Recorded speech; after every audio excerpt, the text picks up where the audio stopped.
करण्यासाठी सर्वजण एकत्रित आले, सेलिब्रेट करण्यासाठी एकत्र आले। आज सलाम है उन वीरों को जिनके कारण यह दिन होता है। आज सलाम है उन वीरों को जिनके कारण यह दिन होता है। वो माँ खुश नसीब होते हैं बलिदान जिनके बच्चों का देश के काम आता है। प्रत्येक जण जन्माला आल्यापासून जन्माच्या पहिल्याच वर्षी माहित असतं की आपल्यासाठी कोण लढले। महात्मा गांधी कोण होते, नेताजी सुभाषचंद्र बोस कोण होते, पंडित जवाहरलाल नेहरू कोण होते, बहिर्जी शिंदे कोण होते, हे कोण होते, ते कोण होते, हे नेता होते, ते नेता होते। लहानपणापासून आपण इतिहास शिकत होते की शिवाजी महाराज कोण होते, पण त्यांच्यातला एक तरी गुण आपण आपल्यात आणतो का? नाही। द्रोणाचार्य, एकलव्य हे कोण होते हे आपल्याला माहित आहे, परंतु कुठे आमचे द्रोणाचार्य, कुठे आमचे एकलव्य याचा कोणी विचारच करत नाही। भारत स्वातंत्र्य झाला कधी झाला? 15 ऑगस्ट 1947। हे सगळ्यांना माहित आहे, का झाला माहित नाही।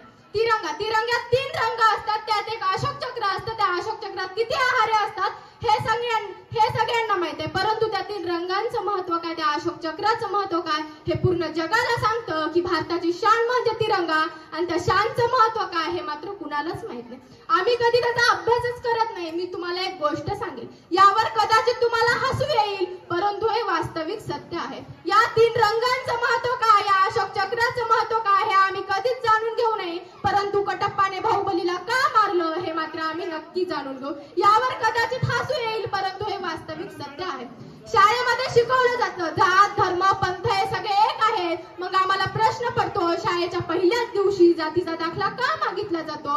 परंतु मी या शाळेमध्ये पहिल्यांदा आले तेव्हा मला एकच गोष्ट खूप अभिमानास्पद वाटली की तुमचं कास्ट सर्टिफिकेट येथे चालणार नाही, तुमचं गुणपत्र येथे चालेल। खरंच खूप अभिमानाची गोष्ट आहे। तुम्ही मला एक गोष्ट सांगा, इतर हिंदू मुस्लिम इतर कोणत्याही जातीच्या व्यक्तींना इथे घेऊन आणि प्रत्येकाचं रक्त चेक करायला आलंच असणार आहे ना, मग का आपण रंगावरनं भांडणं करतो की नारंगी रंग आमचा, हिरवा यांचा, त्यांचा? हिंदू हे नाव कोणापासून तयार झालं तर हिंदू आणि मुसलमान यांच्यापासून हिंदुस्थान निर्माण झाले, याचा विचार कोणीच करणार नाही। आम्ही पाकिस्तानशी भांडण करतो, का करतो तर आमचं भांडण कुणा जाती धर्माविषयी नाहीये। अगदी छोटी गोष्ट का, कुत्र्याला जर आपण दगड मारला तर तो आपल्यावर भुंकणारच आहे ना, जाऊन जर आपण त्याला बिस्किट दिलं तर ते आपल्या बिस्किटाचा मान राखेल। तसंच पाकिस्ताननेच कुठेतरी चूक केली, आपण दिलेल्या बिस्किटाचा मान नाही राखला, त्यांनी आपल्यावर भुंकणं चालू केला, म्हणून आपण आज या गोष्टीवर उतरलो। परंतु आपली लढाई हिंदू धर्माविषयी नाही, ही गोष्ट लक्षात आणली पाहिजे। महात्मा गांधींना चांगले आणि वाईट बोलणारे भरपूर होते, परंतु महात्मा गांधी चांगले होते म्हणून आज ते नावाजलेले आहेत, म्हणून आज ते नावाजलेले आहेत। ते म्हणतात ना, इतिहास घडवणारी माणसं इतिहास विसरू शकत नाही, इतिहास घडवणारी माणसं इतिहास विसरू शकत नाहीत, आणि इतिहास विसरणारी माणसं इतिहास घडवू शकत नाही। मुळात हाच एक मोठा इतिहास आहे। आमचे नौजवान लढाई करतात भारताला वाचवण्यासाठी, आपल्याला वाचवण्यासाठी। आपण येथे सुरक्षित आहोत, ते त्यांचे प्राण देशासाठी पणाला लावतात।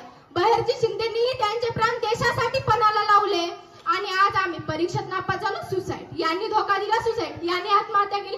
अरे इतना भी मत करो सनम बेवफा केले, अरे इतना भी मत करो सनम बेवफा केले। 2 गज जमीन भी नहीं मिलेंगी, दफन के लिए मरना है तो मरो अपने वतन के लिए, मरना है तो मरो अपने वतन के लिए। प्रयत्न करत रहा। कुणीतरी म्हटले, लहरों से डरकर नौका पार नहीं होती, कोशिश करने वाले की कभी हार नहीं होती। आज सफलता एक चुनौती है, इसे स्वीकार करो, उसमें क्या कमी रहे देखो और सुधारो। कुछ किए भी नहीं, जैसे कार नहीं होती, कोशिश करने वाले की कभी हार नहीं होती। आम्ही मोठे झाल्याच्या नंतर एक गोष्ट कायम लक्षात ठेवा, एक गोष्ट कायम लक्षात ठेवा, आकाशात उंच भरारी घेण्यासाठी एका छोट्या पिल्लालाही उंचावर उडावं लागतं, पाण्याचा सुंदर धबधबा बनायला पाण्यालाही उंचावरून पडावं लागतं। आम्ही मोठे झाल्याच्या नंतर आमचा इतिहास विसरतो, ज्या नेताजी बद्दल वाचतो, ज्या पुरुषाबद्दल बोलतो, त्यांना आम्ही शिव्या देतो, परंतु एक गोष्ट कायम लक्षात ठेवा, आपल्याला वर जायला ज्या शिडीने मदत केली ना, त्या शिडीला वर जाऊन कधीच लात मारू नका। आकाशाची उंची गाठण्यास कधी यावं लागलं खाली तर मातीचा आधार मात्र गमावू नका। हे काळ खूप बदलला, अगोदर मायला माय म्हणायचे, नंतर आई, आईची पुन्हा मम्मी, मम्मीची मॉम, पिताजीचा पापा, पापाचा पप्पा, पप्पाचा डॅडी, डॅडीचा पॉप म्हणजे मम्मी मॉम, पप्पा पॉप आणि लेकरू लॉलीपॉप। ही आजची परिस्थिती। एखाद्या देशावर लगीन ऐकलं तर मन प्रसन्न होतं, पण आताच काय, सारे जहां से अच्छा माझी बायको शेमडा बच्चा रे बच्चा, सारे जहां से अच्छा मेरे देश की धरती, त्याच्यामध्ये उंदराची भरती, मांजरं म्याव म्याव करते। ही आजची परिस्थिती। या आजच्या काळाचा जेव्हा प्रश्न मनाला पडतो ना, तेव्हा काय नुकतं काही दिवसापूर्वी एका कॉलेजमध्ये एक काव्य संमेलन होतं, ते काव्य संमेलन ऐकत असताना 14 ते 20 वयोगटातील पोरं कविता सांगायला येत होते आणि कविता सांगून परत जात होते. असंच 15 ते 20 वयोगटातील पोरगा कविता सांगायला आला. पोराच्या कवितेचं नाव होतं प्रेमाला उपमान आहे. कारण आमच्या पोरांच्या डोक्यात तेच, कारण आम्हाला जेवण कधी कळालेच नाही. पोरानं कविता सुरू केली. प्रेमाला उपमान आहे, उपमेला साखर नाही. प्रेमाला उपमान आहे, उपमेला साखर नाही. साखरेला ऊस नाही, ऊसाला पाणी नाही. साखरेला ऊस नाही, ऊसाला पाणी नाही. पाण्याला पंप नाही, पंपाला वीज नाही.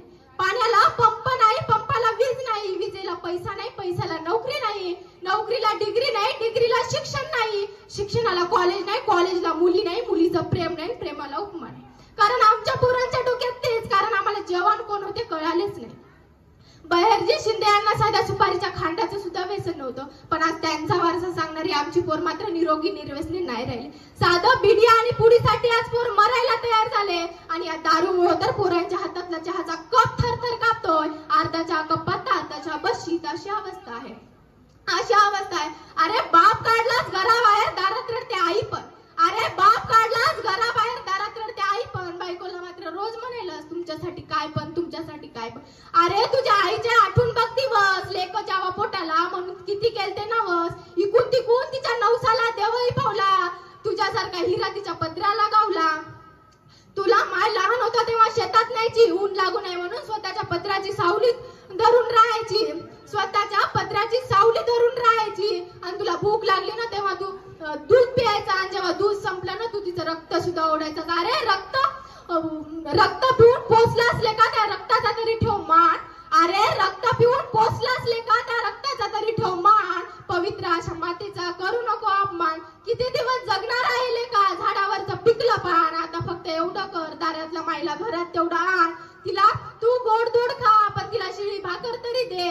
आणि भाकर वाढायला तुझी बायको आडवी आली ना, तिला घराबाहेर काढ. बायको घराबाहेर जाणारच नाही, मी बॉन्डवर लिहून देते. आणि यदा कदाचित गेली तर माझ्याकडे, मी तुला दुसरी करून देते. अरे तू आंधळा नाही, पांगळा नाही, तुला तुझीच कळली नाही किंमत. अरे तू आंधळा नाहीस, पांगळा नाही, तुला तुझीच कळली नाही किंमत. अरे नवरा मायबापाला सांभाळतो तेव्हा कायम घर सोडून जाण्याची कोणत्याच बायकोमध्ये नसते हिंमत. तुला वाघ बनवले मायनं, तुला वाघ बनवले मायनं. दुर्दैवानं तिच्या ताटामध्ये नाही चक्कर सुद्धा भाकर. अरे देवासारखा बाप तोही सोडला स्वाऱ्यावर. अरे देवासारखा बाप तोही सोडला स्वाऱ्यावर. तुला शांत झोप लागावी म्हणून